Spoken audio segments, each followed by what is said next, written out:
बच्चों में बोलने, समझने और अपने जज़्बात का इज़हार करने के हवाले से बहुत ज़्यादा प्रॉब्लम्स आती हैं, और इन प्रॉब्लम्स को डील करने के लिए हमारे साथ एक बहुत अच्छी गेस्ट आज मौजूद हैं जो कि स्पीच एंड लैंग्वेज पैथोलॉजिस्ट हैं, एसएलपी इनको बोला जाता है। और ये स्पेशलाइज्ड होते हैं ट्रीटमेंट करने में, डायग्नोस करने में, प्रिवेंशन में उन बच्चों को ये डिसऑर्डर जिनको कम्युनिकेशन, कॉग्निटिव या स्टैमरिंग या बोलने में, स्वेलो करने में, खाना निगलने में, और एकेडमिक, राइटिंग, रीडिंग और लिसनिंग स्किल्स के अंदर प्रॉब्लम आती है। पेरेंट्स बहुत ज़्यादा परेशान रहते हैं। जैसे ही बच्चा 1 से 5 साल की एज में ग्रो कर रहा होता है, उसकी बहुत स्पीड में ग्रोथ हो रही होती है, तो वो बच्चे को बहुत ज़्यादा पेरेंट्स परेशान रहते हैं कहीं ना कहीं ये बच्चे को कोई डिसेबिलिटी ना हो, कोई लर्निंग डिसेबिलिटी ना हो, ऑटिस्टिक ना हो, या कुछ स्पेसिफिक एरियाज़ के अंदर उनको प्रॉब्लम आती है। तो आज का जो वीडियो है, आज का जो सेशन है, हम इस हवाले से बात करेंगे। और सबसे पहले तो डॉक्टर हिना को हमने दावत दी है, बहुत शुक्रिया आपका आने का। Thank you so much for inviting. Welcome, आपने हमें टाइम दिया। कुछ ऐसे बच्चों के हवाले से जो पेरेंट्स जब कहीं सोशल गैदरिंग में जाते हैं, बाहर खाना खाने जाते हैं, रेस्टोरेंट में जाते हैं, तो आपने देखा होगा कि बच्चे जो है बहुत ज़्यादा चीख रहे हैं, बहुत ज़्यादा शोर कर रहे हैं। सेम टाइम बहुत सारे गेस्ट या बहुत सारे डाइन आउट पे आए हुए रेस्टोरेंट में बैठे हुए लोग परेशान भी हो रहे थे, यार इनको पेरेंटिंग नहीं करनी आ रही, इनको ये नहीं करनी आ रही, और वो माएँ जो है वो बेचारी परेशान बैठी हैं। तो सबसे जो हम आगाज़ करेंगे इस टॉपिक के हवाले से कि क्या ऐसी माएँ, क्या ऐसे वालिदैन बच्चों को बाहर ना लेके जाएं। पहली बात, क्या अगर वो लेके जाते हैं तो वो बच्चों का ये जो रवैया है जिसके अंदर वो बहुत चीख रहे हैं, रेस्टोरेंट में बैठे हैं तो वो भाग रहे हैं कभी, तो सब परेशान हो रहे हैं, ये बच्चे ऐसे क्यों करते हैं और इनको कैसे ठीक किया जाना चाहिए?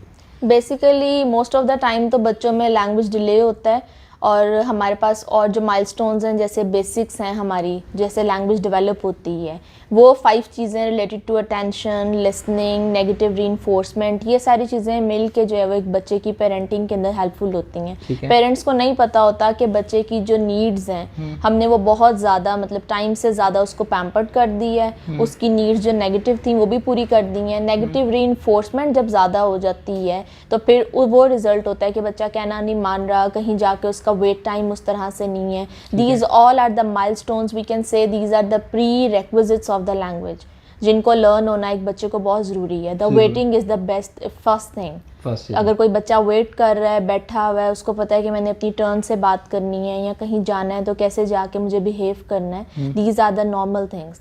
ये तो एक अच्छे बच्चे की निशानी है। लेकिन हम बात कर रहे हैं जो बच्चों के अंदर बिहेवियरल इश्यूज हैं।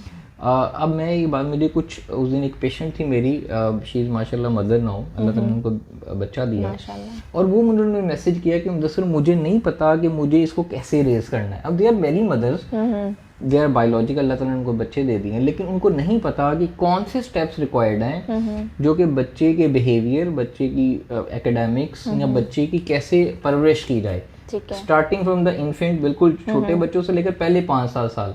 तो आप ऐसी माओ को क्या सजेस्ट करेंगे कि वो बच्चे के बिहेवियरल इश्यूज के बारे में कैसे बचपन से ख्याल रखें? Basic steps.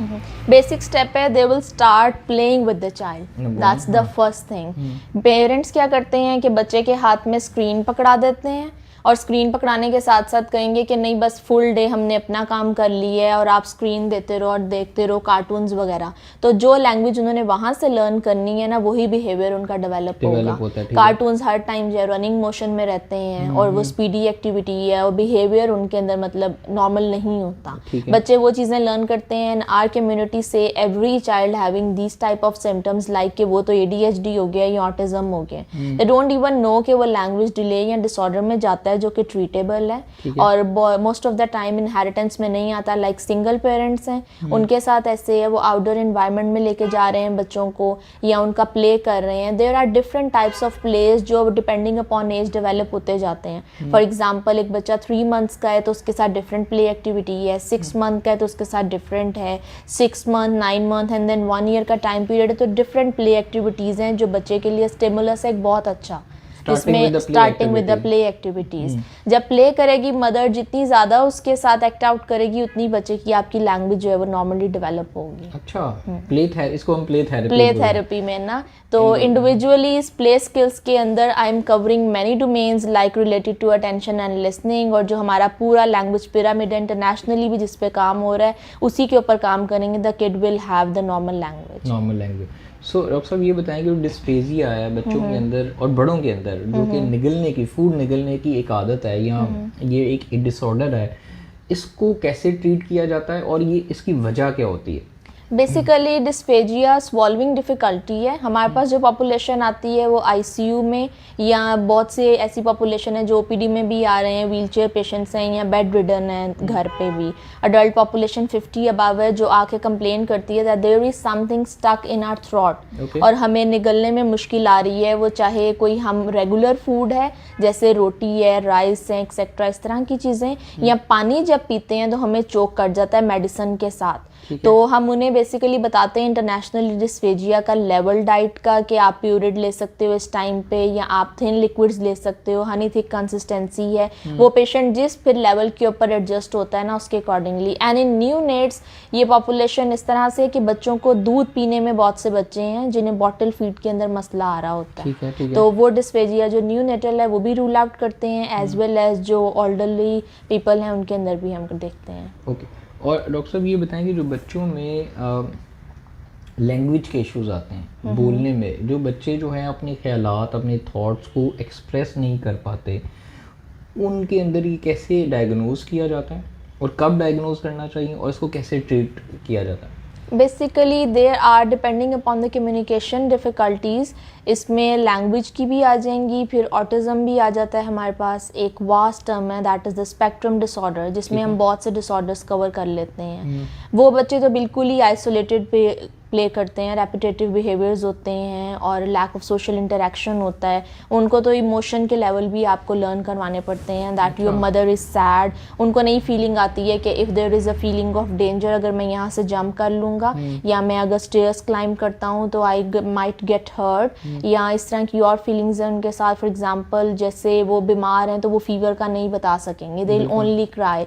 अगर उन्हें कोई ड्रेस है वो सूट नहीं कर रहा, they don't know how to express कि मुझे ये चीज़ थोड़ा सा मतलब चेंज करनी है, या मुझे ये फील हो रहा है, टेक्सचर नहीं मुझे उसका सही लगा। There is hypo and hyper sensitivity to any stimulus. तो मोस्टली उन बच्चों के अंदर है। फिर उनको एक्सप्रेशन पहले रिसेप्शन सिखाया जाता है, फिर उनको एक्सप्रेसिव लैंग्वेज की तरफ लेकर आते हैं। लेकिन अगर 3 से 4 साल का बच्चा जिसको भी वर्ड्स नहीं बोलने आए, तो इसको हम साइकोलॉजी में बोलते हैं उस बच्चे की ना 45 टाइप्स की क्राई वो करता है। या तो वो हंगर की एक डिफरेंट क्राई होगी उसका रोना अगर हंगर के लिए आ रहा है, ये मदर को समझना चाहिए बिल्कुल कि बच्चा इस टाइम भूखा है तो उसका रोने का अंदाज डिफरेंट होगा।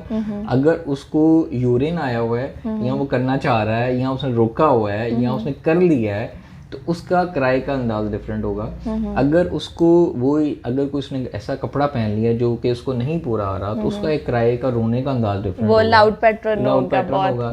या उसको सोशल एंजाइटी हो रही है या किसी ने कोई मारा है या किसी ने कुछ किया है, उसका क्राई का डिफरेंट अंदाज होगा।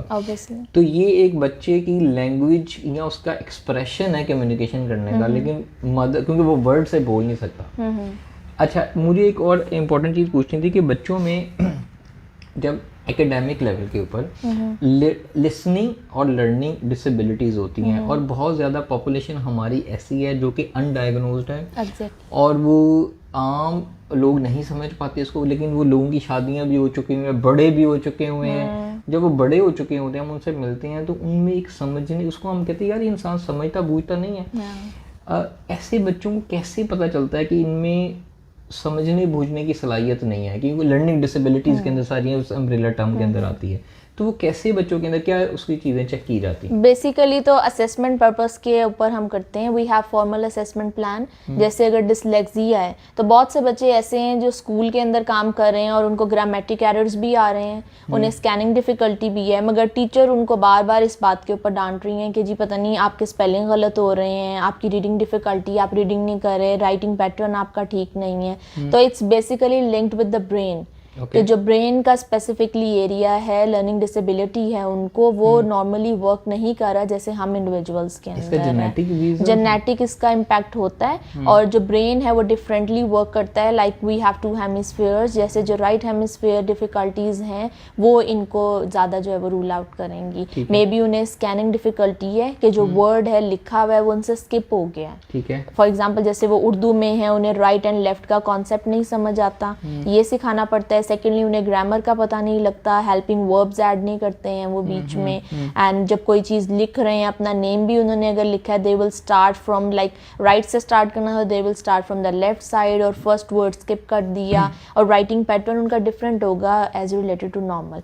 हमारे मेन स्ट्रीम स्कूल्स के अंदर ये चीज़ बिल्कुल भी रूल आउट नहीं करती। We have only like 4 to 5 schools, और लाइक लाहौर में कुछ स्कूल्स होंगे जिनको हमने ट्रेन किया है जहाँ पे ये बच्चे इस तरह हैं। अदरवाइज तो ये स्लो लर्नर की कैटेगरी में डाल दिए जाते हैं। लर्निंग डिसेबिलिटी का इन पे लेबल भी नहीं लगाया जाता। ठीक है। अच्छा, एक जो चीज़ अभी मेरे जहन में आ रही थी कि इन बच्चों के साथ जब इनको लर्निंग में, सीखने में प्रॉब्लम आ रही है, तो ये बच्चे जब बड़े होते हैं तो ये लाइफ में फंक्शनैलिटी भी इनकी मुतासर होती है। ठीक है, ऑब्वियसली। तो बड़े होके ये बच्चे किस तरह के असरार शो कर रहे हैं? पेरेंट्स भी बन चुके हुए हैं, बिजनेस भी कर रहे हैं, अपना काम बिल्कुल सही ज़िंदगी गुजार रहे हैं, लेकिन इनके कुछ एरियाज और पैटर्न डिस्टर्ब होते हैं। तो वो कौन से एरियाज इनके डिस्टर्ब होते हैं मोस्टली? लाइक उन्होंने जिस तरह आप जाना है किसी चीज़ में, someone is working writing job वो कर रहे हैं और वो डिसलेक्सिक था, वो आगे तक भी चला गया और ग्रामर और ये सारा कुछ टीचर है वो, तो फिर वो एक डिफरेंट पैटर्न जो है अडॉप्ट कर लेगा। या तो वो अपने काम किसी से करा लिया करेगा, या इस तरह की और कुछ शॉर्टकट्स जो है वो ढूंढ लेगा कि जिसके अंदर किसी और से बनवा लेगा। मतलब वो फिर कवर अप होते जाते हैं लाइफ ना, जिस तरह पहले बचपन से हो रहे थे उस तरह ही आगे आगे। अच्छा, ये होती है प्रॉब्लम।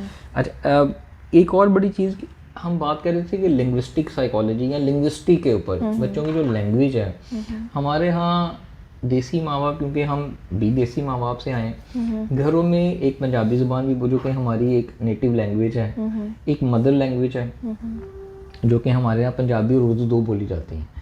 फिर हमारे यहाँ क्योंकि बच्चे इंग्लिश मीडियम स्कूल में जाते हैं, कोई थर्ड लैंग्वेज जाके सीखते हैं। तो जब एक माँ बाप घर पे उर्दू या पंजाबी बोल रहे हैं, उनको इंग्लिश नहीं आ रही है, बच्चा जाके वहाँ पे उर्दू भी बोल रहा है और वो इंग्लिश सीख रहा है और इंग्लिश के पीछे उसका ज़रा इंक्लाइंड है। पेरेंट्स भी चाहते हैं वो इंग्लिश जल्दी सीख जाएँ, लेकिन ये होता ये है कि वो पेरेंट्स अपनी बात उनको कन्वे नहीं कर पाते और जब वो इंग्लिश में कम्युनिकेट करते हैं तो देयर इज़ अ गैप, बच्चा मल्टीलिंगुअलिज्म का शिकार हो जाता है ना। सो उसमें अपने इमोशंस का इजहार भी नहीं बच्चे से होता।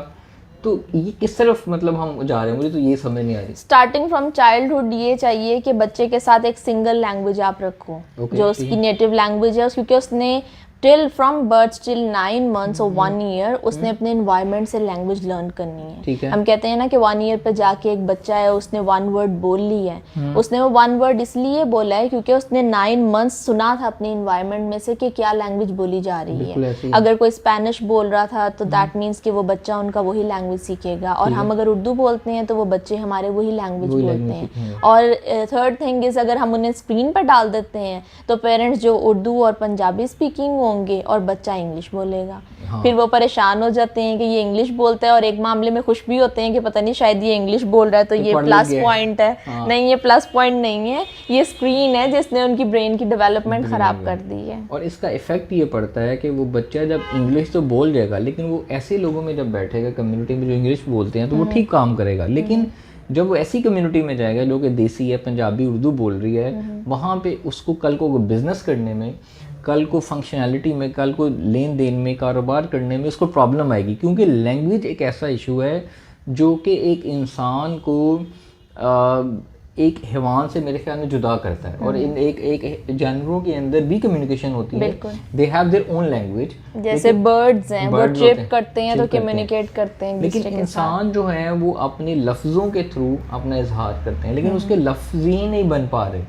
और उसकी अच्छा, इसमें मुझे एक दूसरे जो क्वेश्चन आया था स्टैमरिंग, जो बच्चे कल आते हैं, एक लैंग्वेज में मैं और प्लस पॉइंट ऐड करना चाहूँगी, वो ये है बच्चे स्क्रीन से लैंग्वेज सीख तो लेते हैं मगर वो सिर्फ अपनी नीड का जो वर्ड होगा ना, जैसे आई वॉन्ट मिल्क, ठीक है, I want to go to the toilet, ये वाली चीज़ें यूज़ करेंगे। अदरवाइज उनका यूज़ ऑफ लैंग्वेज अगर आप देख लेना, आप कहें उनको कि ये बोलो कि आई वॉन्ट मिल्क या mama you want milk, they learn only mummy daddy और अपने यूज़ के वर्ड्स हैं। यूज़ ऑफ लैंग्वेज भी उनका डिले है और जो उसका कंटेंट है बेसिकली वो भी डिले है। अच्छा। हाँ, उनके पास वोकैबुलरी वही है जो उन्होंने स्क्रीन से ली हुई है सर।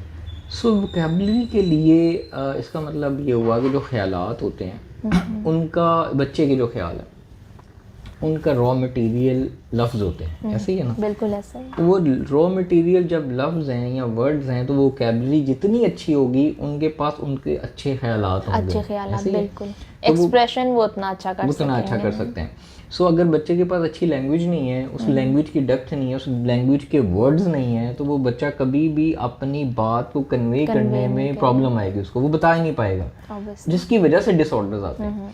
डॉक्टर साहब, जो बच्चों में स्टैमरिंग या हमारे यहाँ ये होता है, और ये इसको कैसे डायग्नोज किया जाता है, किस एज में, और इसके हवाले से पेरेंट्स को कब आपके पास डॉक्टर के पास आना चाहिए थेरेपी के हवाले से? अगर 3 इयर्स में भी कोई हमारे पास आ रहा है, लाइक 3 या 4 इयर्स में, तो स्टैमरिंग डायग्नोज तो हो जाती है मगर इनडायरेक्ट थेरेपी की जाती है उसके साथ। अगर हम डायरेक्टली कर लेते हैं तो चाइल्ड वो एक डिनाइल में चला जाएगा, स्ट्रेस की फेज में चला जाएगा कि पता नहीं why my parents are getting me to the doctor, और वो मेरी थेरेपी क्यों कर रहा है। तो उसकी प्ले बेस्ड थेरेपी हम ज़्यादा करेंगे। वी हैव सर्टन प्रोग्राम्स जिसमें हम स्टैमरिंग के यूज़ करते हुए उसकी थेरेपी करते जाएंगे, वो आहिस्ता आहिस्ता जो है ना वो रूल आउट होती जाएगी।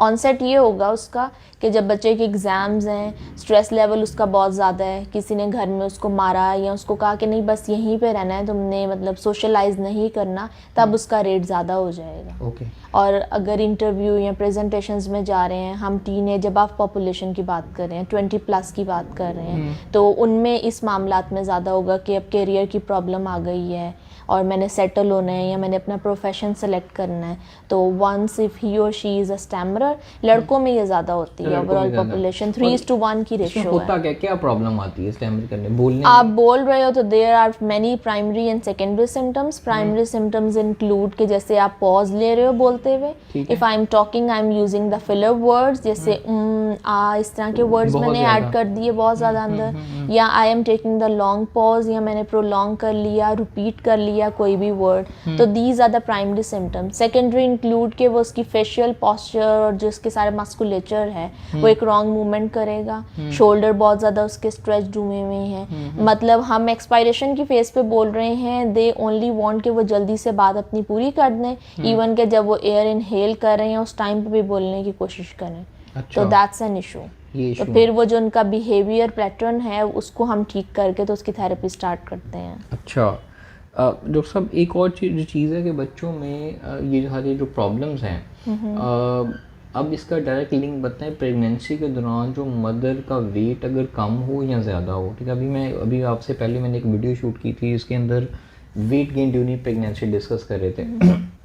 तो प्रेगनेंसी के दौरान अगर मदर का वेट एक आइडियल रिकमेंडेड वेट से कम है या ज़्यादा है, अगर कम होगा तो लो बर्थ वेट बेबी पैदा होगा जिसमें बहुत ज़्यादा बिहेवियरल एंड डेवलपमेंटल प्रॉब्लम्स जन्म देते हैं। अगर वो उसका मदर का वेट ज़्यादा है, ओबीस है ड्यूरिंग प्रेगनेंसी, जिसकी वजह से गेस्टेशनल डायबिटीज़, ब्लड प्रेशर, दिल के अमराज बच्चे में भी पैदा होते हैं, कॉमन होते हैं। तो इस वजह से अगर आप चाहते हैं कि अगर बच्चा आपका एक सेहतमंद साउंड जिसके अंदर इस तरह की एबनॉर्मेलिटीज़ ना पैदा हों, तो आप प्रेगनेंसी के दौरान भी अपनी डाइट का ख़ास ख्याल रखें, अपने लाइफस्टाइल का ख़ास ख्याल रखें और एक वो नॉर्मल वेट रेंज अचीव करने की कोशिश करें जो कि रिकमेंडेड है।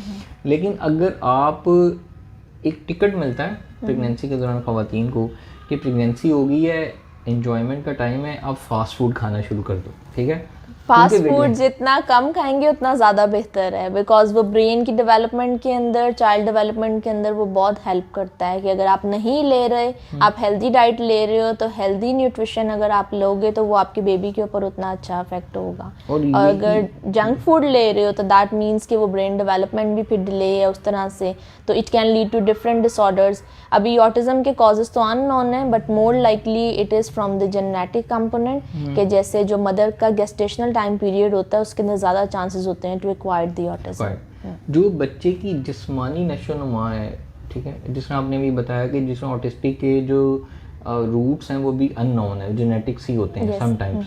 लेकिन अगर बच्चे की वेट को लेके, जिस्मानी स्ट्रक्चर को लेके कि बच्चे मोटे पैदा हो रहे हैं और बच्चे बाद में उनका एक एंडोमॉर्फ बॉडी डेवलप होती है जो कि शुरू से ही, उसका डायरेक्ट लिंक बच्चे की ड्यूरिंग प्यूबर्टी के टाइम पे जो उनकी डेवलपमेंट हो रही है, वहाँ पे अगर मदर्स बच्चों को फास्ट फूड, प्रोसेस फूड बहुत ज़्यादा खिला रही हैं, और ये जो रुझान है बच्चों के अंदर के अर्ली एज के अंदर, जो प्री स्कूल के टाइम बच्चे मदर भिजवाती तो उनके लंच बॉक्सेस के अंदर नगेट्स जा रहे हैं, उनके केनेंस की प्रोडक्ट जा रही हैं, घर में जो है वो फ्रोज़न आइटम्स हुए हैं, मदर को बनाना नहीं पड़ता, वो कन्वीनियंटली ज़्यादा ईजी हो चुका हुआ है। तो ये सब बच्चों की न्यूट्रिशनल वैल्यू अगर प्रोसेस फूड जा रहा है, उसका असर जो बच्चों की इन डिसऑर्डर्स के ऊपर कैसे पड़ता है? White food surely will affect the child development, brain development, and white food होता ही साइन है कि ऑटिस्टिक बच्चे सारा लेते ही वाइट फूड है। दे love the junk food, they love sweeteners, और उसके अलावा राइस लेंगे, चपाती लेंगे, इस तरह की चीज़ें। They don't like spicy food मोर, वो ज़्यादा मीठे प्रोसेस फूड खाएंगे। और चॉकलेट की उनकी क्वांटिटी हमें बहुत कम करनी पड़ेगी, बिकॉज वो केमिकल स्टिमुलेशन बहुत ज़्यादा करती है ब्रेन। बिल्कुल ऐसी है। और हाइपर एक्टिव जो किड्स होते हैं, हाइपर एक्टिव का भी हमें शुगर कंटेंट जो है वो कट डाउन करना पड़ता है बच्चों का। और इसका डायरेक्ट लिंक है आपके घरों में जो अब बच्चों की फ्रिज जो है, ठीक है, वो भरी पड़ी है। अगर आप अपनी बच्चों घर पे ना ये एक टेस्ट करके देखें, अगर आपके घर पे मदर्स ने, फादर ने डिब्बों के अंदर या बच्चों ने लेज, चॉकलेट्स, सॉफ्ट ड्रिंक के पैकेट्स रखे हुए बहुत ज़्यादा, तो समझ जाएंगे उसका इफ़ेक्ट बच्चों की हेल्थ और बच्चों की ब्रेन डेवलपमेंट पे बहुत ज़्यादा हो रहा है। Obviously. तो आप उन पेशेंट्स को डॉक्टर साहब क्या रिकमेंड करेंगे कि बच्चों के जब अर्ली किस तरह के सिम्टम्स आए तो वो आपके पास थेरेपी के लिए अपीयर हो? बेसिकली फूड से रिलेटेड न्यूट्रिशनिस्ट की हम रखेंगे, टीम को ऐड करेंगे, आपसे हम कांटेक्ट करेंगे वो तो। एंड सेकेंडली हम साइकोलॉजिस्ट को ऑन बोर्ड रखेंगे, मीन स्पीच पैथोलॉजिस्ट, और इस तरह की पूरी एक टीम काम करती है देखने के लिए कि बच्चे के जो नेगेटिव्स हैं related to cognition, related to communication difficulties, वो सारी चीज़ें रूल आउट करने के लिए फिर उसके हर चीज़ पोर्शन में कट डाउन कर देते हैं। बिल्कुल ठीक है। जैसे फूड है, if you are going to give your child food like a chocolate, तो आप उसको चंक्स की फॉर्म के अंदर फिर दो, वो ठीक है, लाइक फुल बार आप डेली उसको नहीं दो, ताकि वो उसकी बॉडी के अंदर न्यूट्रिशन लेवल भी उसका जो है वो नॉर्मल रहे, वो obese ना हो, और उसका जो जैसे स्टिमुलेशन, केमिकल स्टिमुलेशन ब्रेन में फास्ट हो जाती है, तो वो भी उसकी नॉर्मल हो। तो सब एक न्यू बॉर्न बेबी है, 1 साल 6 महीने, साल 2 साल गुजर चुका, मदर उसके कुछ बिहेवियर्स को फील कर रही है कि यार ये बच्चे के अंदर कोई कम्युनिकेशन डिसऑर्डर तो नहीं है, कॉग्निटिव इश्यूज तो नहीं है, लैंग्वेज या स्पीकिंग में कोई प्रॉब्लम तो नहीं है, वो कब उसको कैसे डायग्नोज कर ले, खुद समझ जाए कि कोई प्रॉब्लम आ रही तो उसको आपके पास जाना है, या इधर she has to wait like 4, 5, 6 years के फिर वो अपीयर होंगे? फिर नहीं, वो लाइक 1.5 to 2 ईयर्स तक जो है ना, वो स्ट्रिक्टली उसको पता लग जाए कि अगर बच्चा नहीं बोला, वो फ्रेज लेवल पे नहीं गया, तो there is a red flag और जाना चाहिए मुझे स्पीच पैथोलॉजिस्ट के पास। और बोलने से मुराद क्या है? बोलने से मुराद ये कि एक्सप्रेसिव लैंग्वेज भी है, रिसेप्टिव भी है, कि आपने उसका नेम कॉल किया, इट्स नॉट लाइक हेयरिंग कि वो सिर्फ उसको सुनने में ही मसला था तो वो नहीं आपके पास आया, या आपने उसको कहा कि ये 2 ईयर्स के हो तो मुझे 2 चीज़ें ला के दो ना बैग में से, और उसने वो 2 आपको नहीं ला के दी, बल्कि एक भी नहीं आपको ला के दी, तो this need to be concern कि उसके पास रिसेप्टिव लैंग्वेज नहीं है अपनी एज के अकॉर्डिंग। और अगर एक्सप्रेसिवली भी वो 2 चीज़ें बोल ही नहीं रहा, लाइक 1 वर्ड में बोल रहा है और मदर उसका माउथ पीस बनी हुई है, तो ये भी एक बेसिकली कंसर्न है। ठीक है। फिर उनको मस्ट आना चाहिए स्पीच लैंग्वेज थेरेपी के लिए, और उसके बाद 3 इयर्स इज दैट एज जो कि रेड जोन है, जो एक रेड फ्लैग की एज है कि उस पर तो आपको डायग्नोस करना ही करना है कि जो भी चीज़ है, whether it's a language disorder, whether autism या और भी कोई प्रॉब्लम है। ठीक है। और इसके साथ साथ जो मेन एक चीज़ है डॉक्टर साहब के पेशेंट जब आपने कहा 1 या 2.5 साल के दरमियान, ठीक है, सम टाइम ऐसा होता है कि पेरेंट्स होते हैं ना वो इस चीज़ को एक्सेप्ट नहीं कर रहे होते, डिनाइल में होते हैं कि हमारे बच्चे के साथ कोई भी प्रॉब्लम हो सकती है, तो उसको डिले करते हैं, वो उसको कोशिश करते हैं खुद पढ़ के नहीं ऐसा नहीं है, हम जाएंगे तो डायग्नोज हो गया तो अल्लाह ना करे क्या प्रॉब्लम। और आजकल ये बहुत ज़्यादा हो रहा है कि आते सारी पहले कहते हैं कि हमारे डॉक्टर साहब हमारे पेशेंट को, जो हमारे बच्चे को ऑटिज्म तो नहीं है, हाँ, अगर ना भी आपने प्लीज उसको ऑटिज्म नहीं कहना, जो भी है। ये कि मैं तो स्पेसिफिकली लास्ट टाइम बताया था कि ऐसे बच्चे जिनके मदर्स या पेरेंट्स जिनके बच्चे स्पेशल हैं, when I use this word special, मतलब उनको कुछ डिसेबिलिटीज़ हैं, वो लर्निंग से हो, फिजिकल हो, मेंटल हो, इमोशनल हो, सोशल हों, तो वो पेरेंट जो हैं उनको एक बहुत सलाम है, और उनकी जो अल्लाह ताला ने उनको इतनी सलाहियत दी, इतनी हिम्मत ताकत दी कि वो इतने बच्चों को जब वो रेज़ करते हैं, बड़ा करते हैं और एक मिशन और गोल ज़िंदगी का बना लेते हैं कि अब हमने अपनी पूरी की पूरी मैंने ऐसे पेशेंट देखे अपने भी जिन्होंने अपनी स्टडीज़ ही इन पेशेंट्स या अपने बच्चों के हवाले से चेंज कर ली, और उनका मकसद और गोल ही उसी डायरेक्शन में चला गया कि हमने इनके बाद माशरे में भी ऐसे बच्चों की हेल्प करनी है। वन मोर मैसेज के बहुत सी पॉपुलेशन है जिनको हम स्पेशल नीड्स में नहीं डालते। स्पेशल नीड्स तो वो मेंटली चैलेंज चाइल्ड है ना, कोई भी। अब ऑटिज्म को हम मेन स्ट्रीम स्कूल में भेजते हैं, जो ADHD वाला है उसको भी, लैंग्वेज डिसऑर्डर वाले को भी। हमारी टीचर्स ये बहुत ज़्यादा जो है ना वो मिस क्लैश करती हैं इन चीज़ों का कि हर बच्चे को स्पेशल नीड्स की अम्ब्रेला में डाल दें, और पेरेंट्स जो हैं वो डिप्रेस होते हैं फिर कि पता नहीं शायद वो स्पेशल स्कूल में ही जाए। बट नो, मेरे पास जो पॉपुलेशन आ रही they are going to the mainstream school, चाहे वो ऑटिज्म से लेके लर्निंग डिसेबिलिटी या कोई भी और डिसऑर्डर के साथ बच्चे हैं। और अल्लाह ताला ने उनको एक कोई ना कोई ऐसी ताकत दी होती है जो कि बाकी बच्चों में नहीं होती, उसको फाइंड आउट करें। और अगेन उनकी हिम्मत और हौसले को सलाम है ऐसे पेरेंट्स को जो कि उन बच्चों को बड़ी हिम्मत के साथ रेज़ कर रहे होते हैं। अल्लाह ताला सबको सेहतमंद, तंदुरुस्ती वाली और अच्छी औलाद दे। और डॉक्टर साहब आपका बहुत शुक्रिया। Thank you so much for inviting.